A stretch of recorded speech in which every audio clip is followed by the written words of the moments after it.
Hey guys, this is Callum from EnglishShooting and welcome back to the channel and the Blue Fieldsports gun room.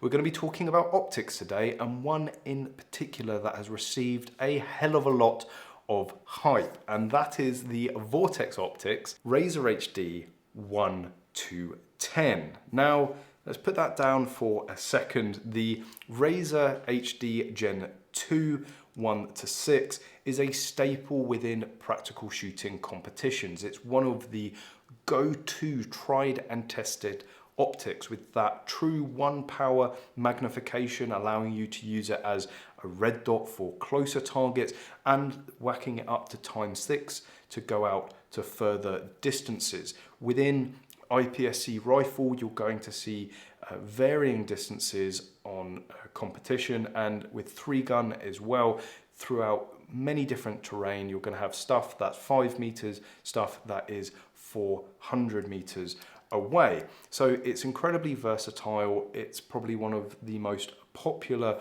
optics for 3-gun or IPSC shooting. So everyone was incredibly excited when Vortex raised the bar and said that they were bringing out the ×10. Now, what does that actually mean? Well, of course, you've got 4 times more magnification, or 4 times extra magnification, going from the maximum of 6 to 10. And it means that for those long distance targets, you're going to be able to see them easier and also be able to call your shots a lot better. But that does come at a hefty price. The original Gen 2s are running around the £1,400 mark retail.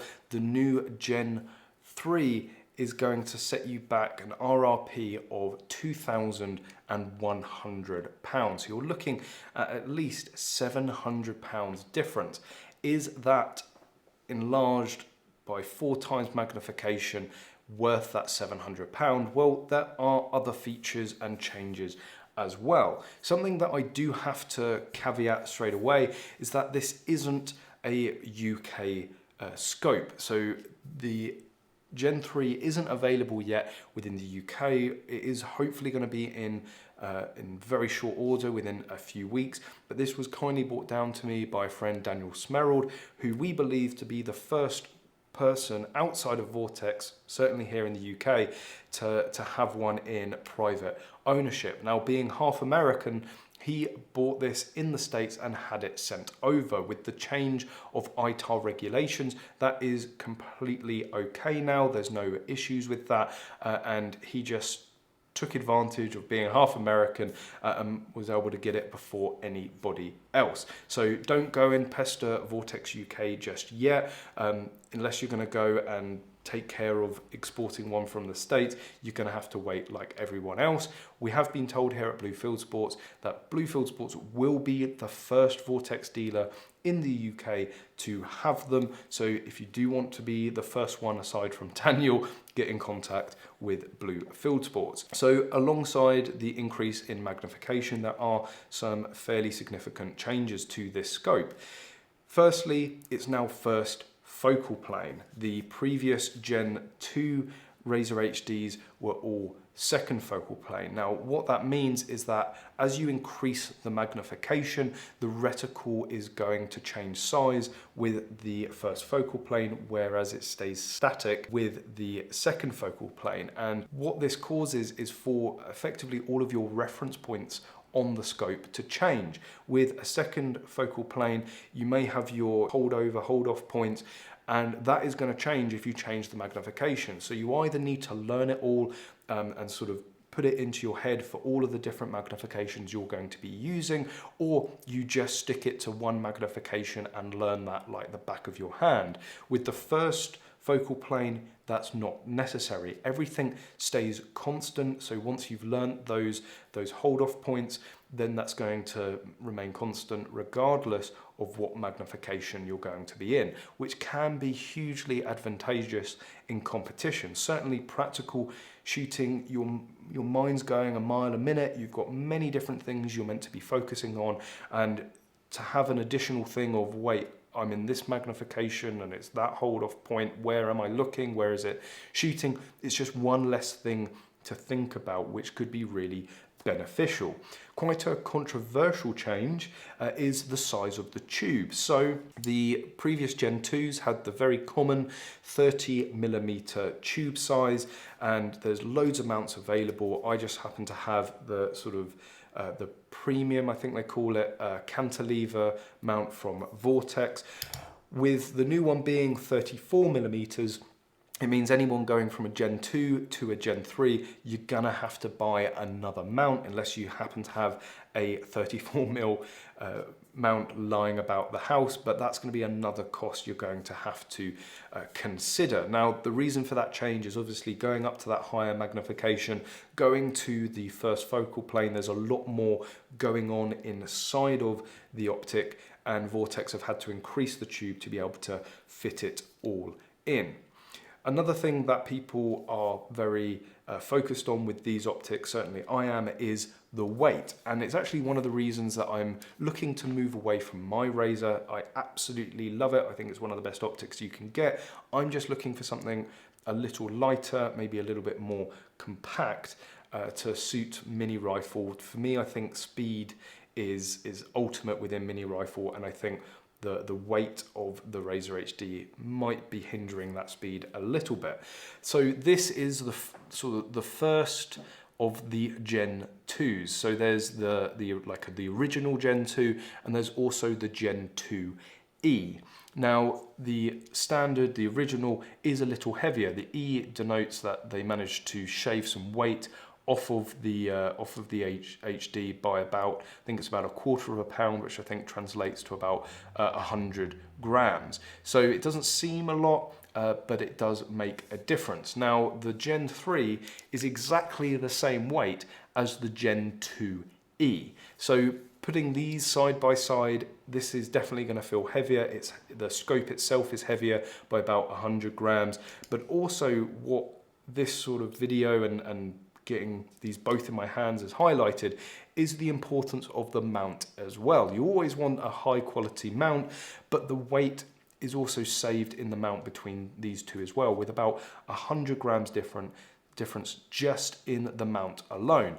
Again, this is the Vortex cantilever, and then we've got the ScalarWorks mount here, 34mm, of course. Basically, Dan hates money, he loves Gucci stuff, and after my experience with the ScalarWorks MRO mount, I would love to go for one of these, and actually may end up upgrading it for the Razor HD Gen 2 myself. With the ScalarWorks, quickly, you have these really tactile, positive, quick release wheels there. You also have an adjustment screw, so you tighten that up and it helps ensure that the scope is perfectly level when you install it. So between these two, there's a 200 gram difference, which again doesn't sound a lot, but you can definitely feel that in the hands. And if you can feel that between the two in the hands, it means that when you stick it up there on the rifle, it is going to make a difference in terms of how the rifle feels and handles. Standard things with the Razor HD, of course, you've got the illuminated reticle on the side, same mechanism as that, of course, the same mechanisms for your windage and elevation. One improvement that I think for me could be the reason that you want to go for the Gen 3 over the Gen 2 is actually the magnification wheel. Now, the previous generations of Vortex, not just the Razor HDs, but the whole range, are notorious for having really stiff rings and wheels on them.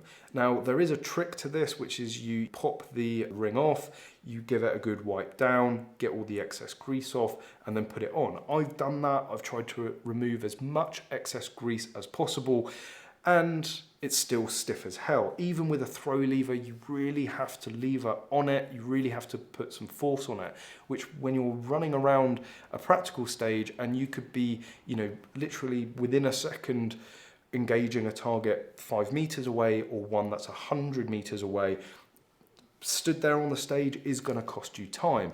I don't know what they've done or how they've done it, but Vortex have finally made the wheel and ring there really nice. You can really go quite quickly between the ×10 to the ×1, which is almost impossible to do it quickly with that. So, you know, that could save you a lot of time. Now, I don't necessarily see that as an upgrade. It's more of a correction of an issue from the previous generations, but it's good to see that they've finally fixed that. In terms of the clarity and how the scopes look, to be honest, I can't see a whole lot of difference at the moment. It's certainly not jumping out at me that it's particularly cleaner, crisper glass. They look very similar. Now, this is only just looking down the driveway here outside of the gun room.